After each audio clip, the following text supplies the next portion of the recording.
मां आहियां प्रदीप बजाज। अचो त ॾिसूं अॼु जूं ख़बरूं। भुज में रिश्वतखोर सीनियर क्लार्क एलसीबी जे हथ लॻो। सरकारी अधिकारी ऐं कर्मचारियुनि में वधी रहियल भ्रष्टाचार जो प्रमाण जो हिकु किस्सो भुज में साम्हूं आयो आहे। असिस्टेंट चैरिटी कमिश्नर जो सीनियर क्लार्क 35,000 जी रिश्वत वठंदे रंगे हाथ एलसीबी जे हथ चढ़ियो। जागृत नागरिक ट्रस्ट जे ऑडिट में भुल कढी 35,000 जी मांग कई हुई ऐं एलसीबी जी टीम रिश्वतखोर क्लार्क खे उन जे घर में रेड विझी रंगे हाथ पकड़ियो हो।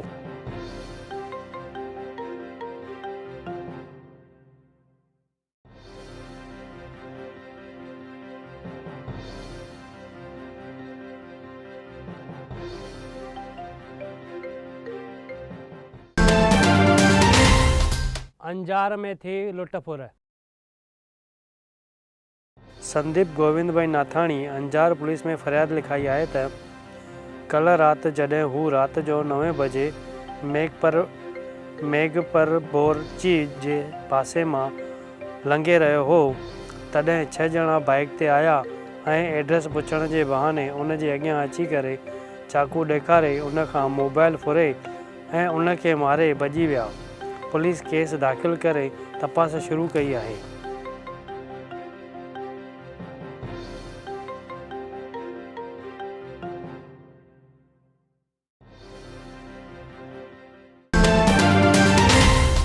आईपीएल जे सटे जे करे थी मारामारी। 2 महीना अॻु ई अञा आईपीएल पूरो थियो आहे, पर भुज में आईपीएल जे सटे जे पैसनि जी ॾे वठि मुद्दे ते थी आहे माराकुट। भुज जे भावेश्वर नगर में इहो किस्सो थियो आहे, जंहिं में हिकु जवान जे गले मां सोन जी चैन लुटे करे मारामारी कई वई आहे। पुलिस में ॿिन्ही धुरियुनि हिक ॿिए जे साम्हूं फरियाद लिखाई आहे। पुलिस तपास शुरू कई आहे।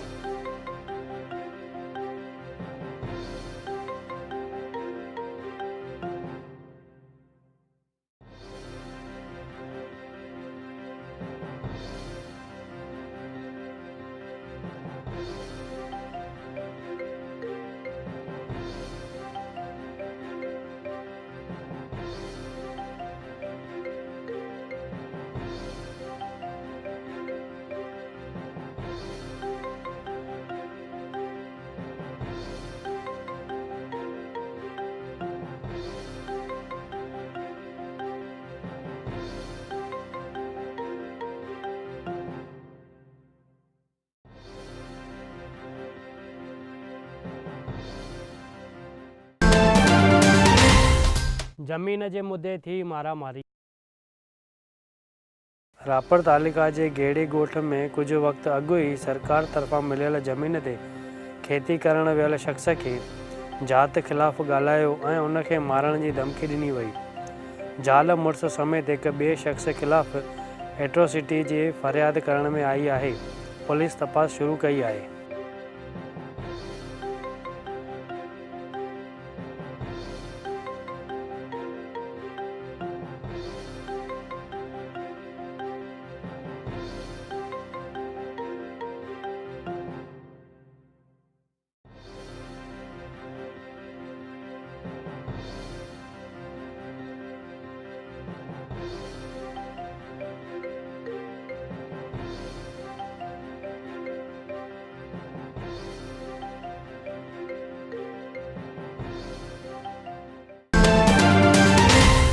हाई सिक्योरिटी नंबर प्लेट लॻाइण लाइ मुदत में वाधारो।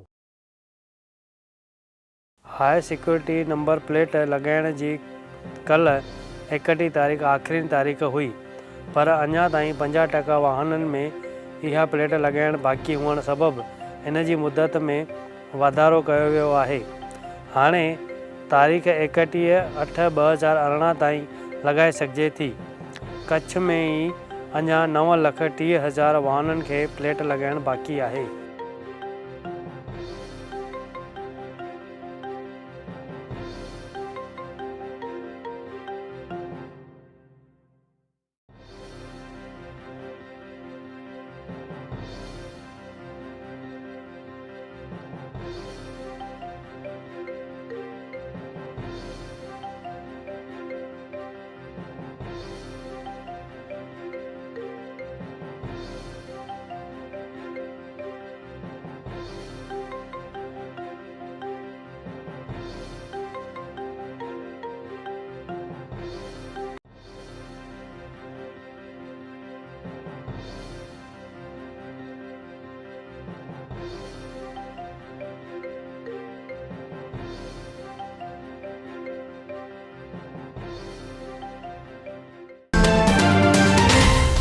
हत्या करे भॼी वियल 2 हत्यारा पकड़ाया।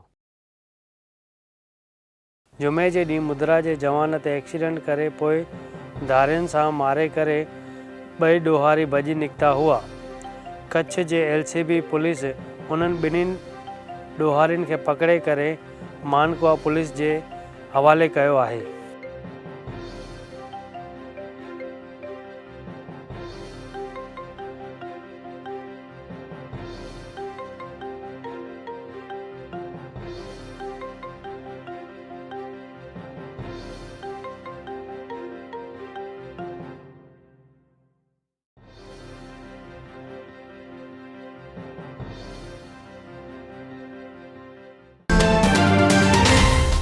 भचाऊ में गैरकायदेसर उगराणी कंदड़ निकितो पुलिस वारे जो पुटु। फेसबुक ते बोगस ID ठाहे करे औरत सां दोस्ती करे पोइ उनखे ब्लैकमेल करण लॻो ऐं रोकड़ ऐं कार जी घुर कई हुई, पर औरत हिन मां तंग अची करे आत्महत्या जी कोशिश कई हुई ऐं इहो मामलो पुलिस वटि वेंदे उनखे पकड़ियो वियो त ख़बर पई त हीउ हिकु शातिर बदमाश आहे ऐं इन मथां 14 केस हलनि पिया। हिन जो पीउ पुलिस वारो आहे ऐं हीउ 2 साल जेल भी काटे आयो आहे।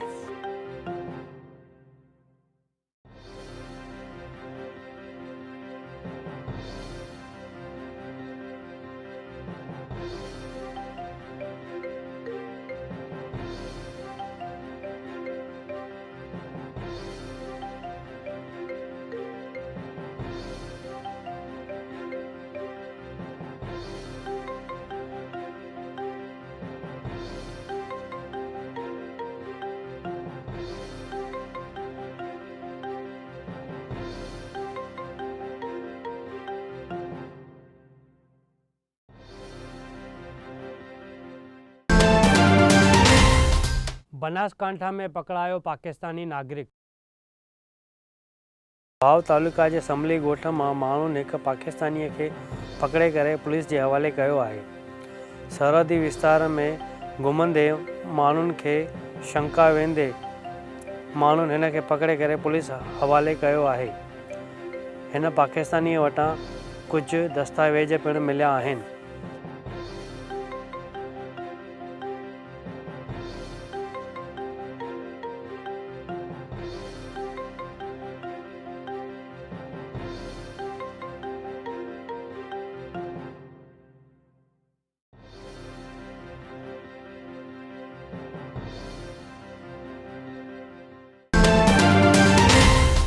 गुजरात यूनिवर्सिटी MCOM जूं ग्रांटेड सीटियूं वधायूं।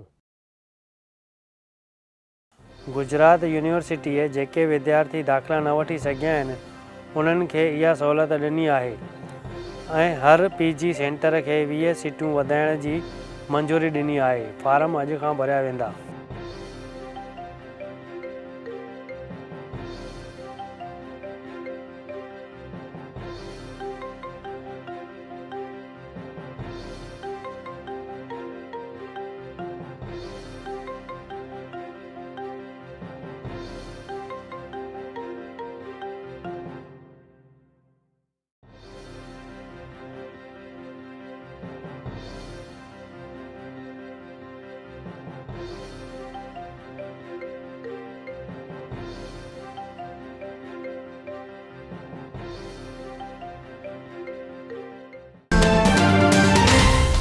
रिक्शा ऐं पुलिस वाहन जे टकर सबबि 3 ॿार घायल।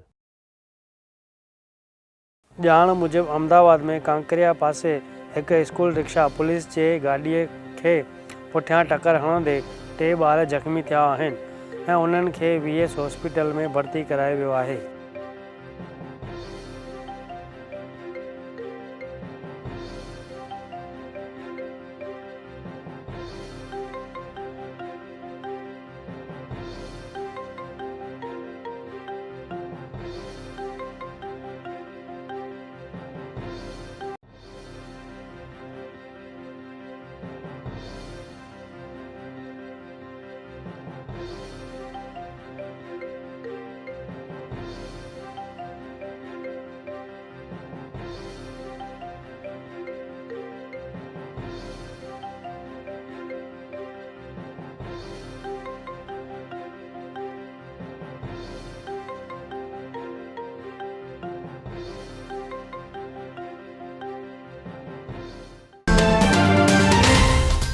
पार्किंग जे मुद्दे टोरेंट जी ऑफिस सील।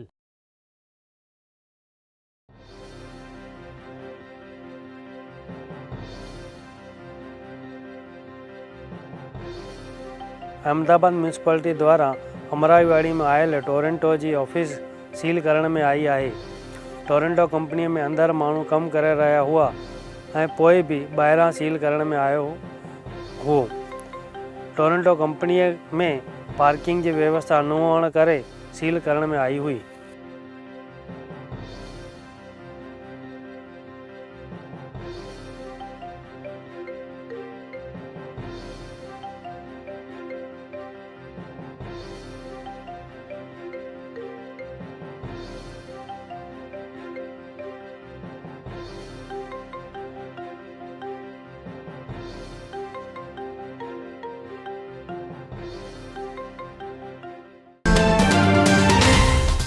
सरकार जी तैलीम विभाग ते सवाल। सूरत जे रांदेर जे स्कूलनि में ॿार पढ़ी रहा आहिनि बिना किताबनि जे, जेतोणीकि स्कूलनि खे खुले 2 महीना थी विया आहिनि, पोइ भी ॿार बिना किताबनि जे पढ़ी रहा आहिनि। इन मुद्दे ते पढ़ाई खाते ते उथियो आहे सवाल, बिना किताबनि जे कीअं पढ़ंदो इंडिया ऐं कीअं वधंदो India.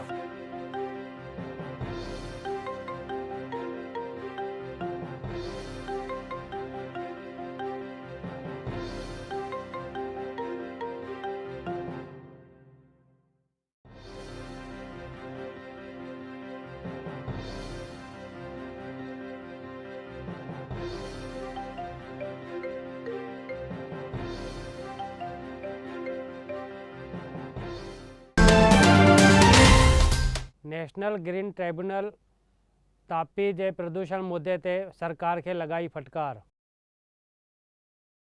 National Green Tribunal municipal commissioner समेत राज्य सरकार के नोटिस मोकली है त तापी में जिते किथे कचरो फिटो कयो तो वने ऐं उद्योगन तरफा प्रदूषित पानी इन में वहायो तो वने। इन मामले नेशनल ग्रीन ट्रिब्यूनल सरकार ऐं म्यूनिसिपल कमिश्नर के नोटिस मोकली है।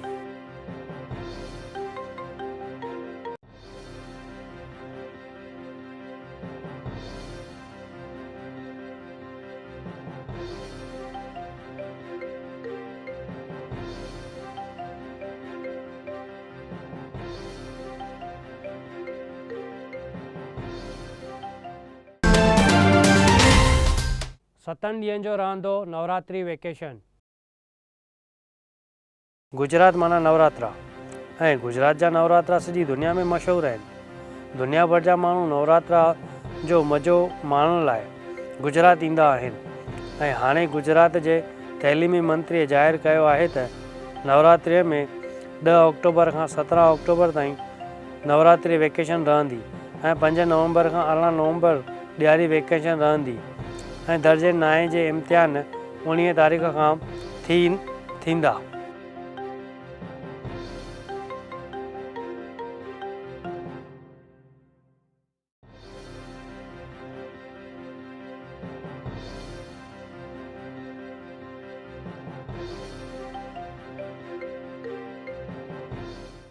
राज्य सरकारे नवरात्रि दरमियान तारीख 10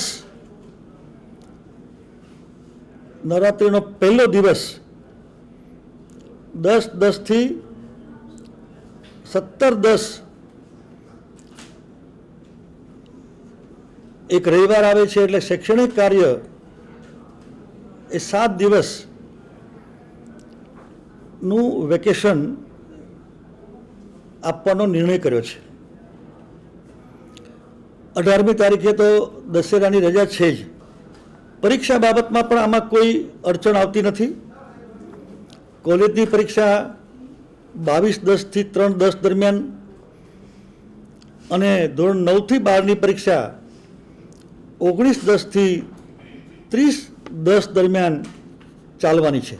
દિવાળીના વેકેશનમાં એટલા જ દિવસનો કાપ મૂકવાનો નિર્ણય કર્યો છે। તે મુજબ 5/11 થી 18/11 દિવાળીનું વેકેશન રહેશે। फिल्मी अदाकार जॉन इब्राहिम भावनगर के नीलम बाग पैलेस में। पालीताड़ा में शूटिंग करण खां पोइ भावनगर में शूटिंग करण लाइ जॉन इब्राहिम ऐं जैकी श्रॉफ भावनगर के नीलम बाग पैलेस में लथा आहिनि ऐं माण्हुनि जा टोला टोला उन्हनि खे ॾिसण लाइ आया आहिनि, पर जॉन इब्राहिम ऐं जैकी श्रॉफ जो दीदार न थी सघियो आहे।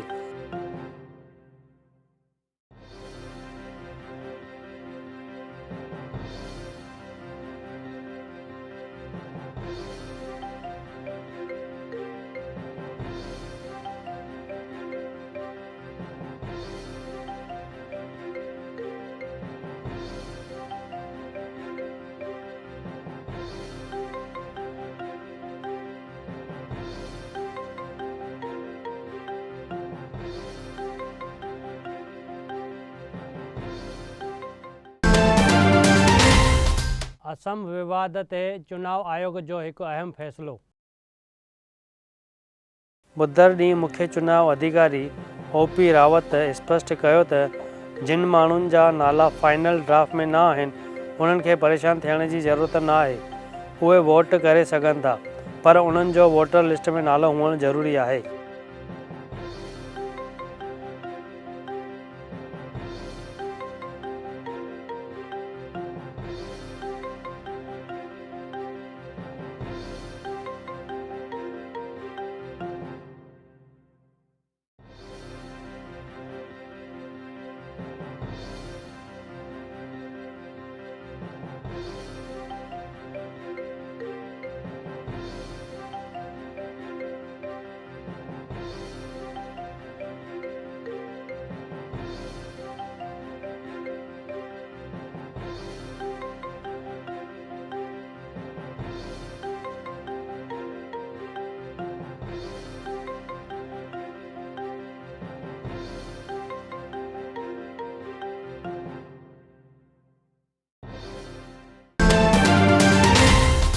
मराठा आंदोलन में 5 ॼणनि ॾिनी आहे जान जी कुर्बानी।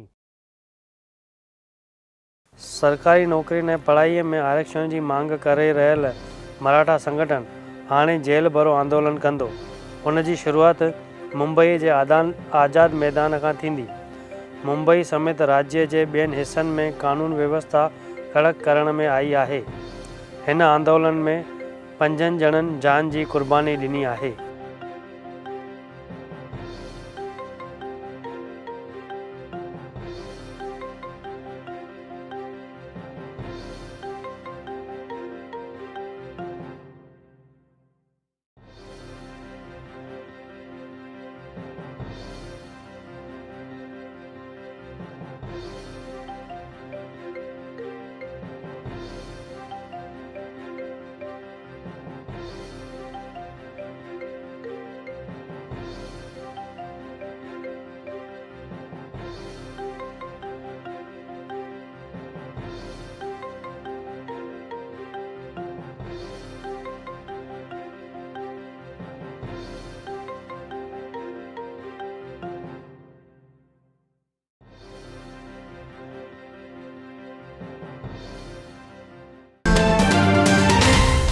अज खां भारत और इंग्लैंड के विच में पहिरीं टेस्ट मैच। 5 टेस्ट मैचुनि की सीरीज़ जो पहिरियों टेस्ट मैच अज खां एडबेस्टन में खेडियो वेंदो। सभिनी जी नज़र विराट कोहली की बैटिंग और उन की कप्तानी ते हूंदी। 11 सालन में भारत इंग्लैंड में का भी टेस्ट सीरीज़ खटियो न आहे ऐं गुज़िरियल 5 सालन में भारत एशिया के ॿाहिरि 6 टेस्ट सीरीज़ खेडियो आहे, पर खटियो आहे सिर्फ़ 1 सीरीज़।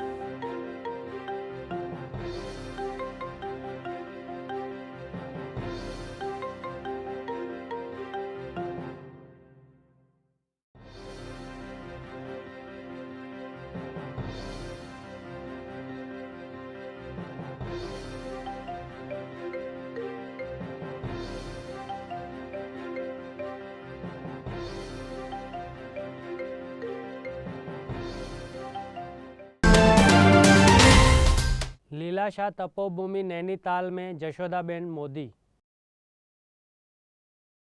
तारीख़ 30/7/2018 जे ॾींहुं प्रधानमंत्री श्री मोदीअ जी धर्मपत्नी जशोदाबेन स्वामी लीलाशाह महाराज तपोभूमि नैनीताल हनुमानगढ़ी वारे आश्रम में दर्शन करण लाइ आई हुई।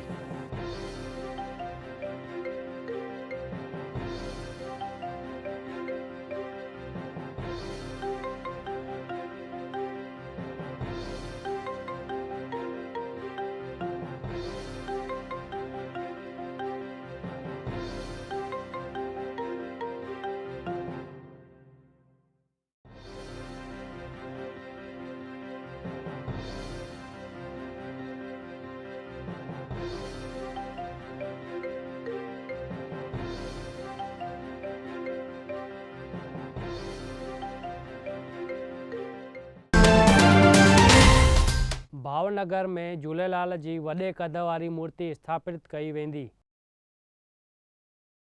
सिंधी समाज द्वारा शहर में इष्ट देवता भगवान झूलेलाल जो नओं मंदिर ठहिरायो पियो वञे।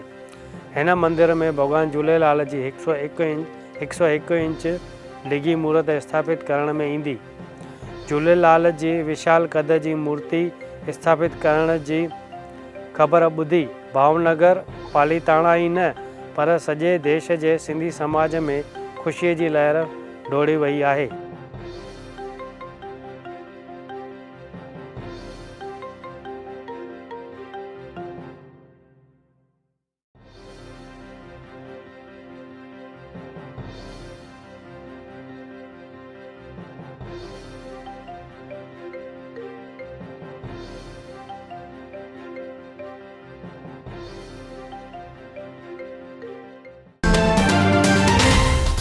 अॼु जी शेयर बाज़ार। अॼु शेयर बाज़ार में मामूली गिरावट दर्ज थी।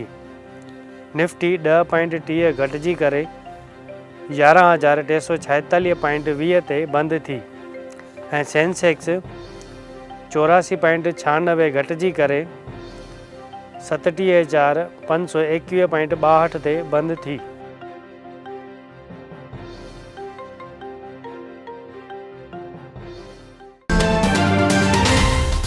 सोन ऐं चांदीअ जा अॼु जा अघ रहिया।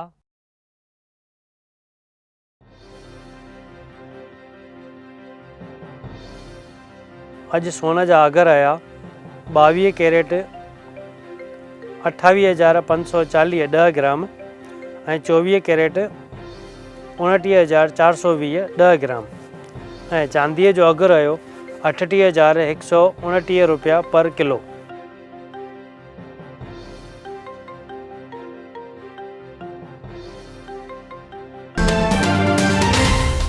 दोस्तों, ही हुयूं अॼु जूं ख़बरूं।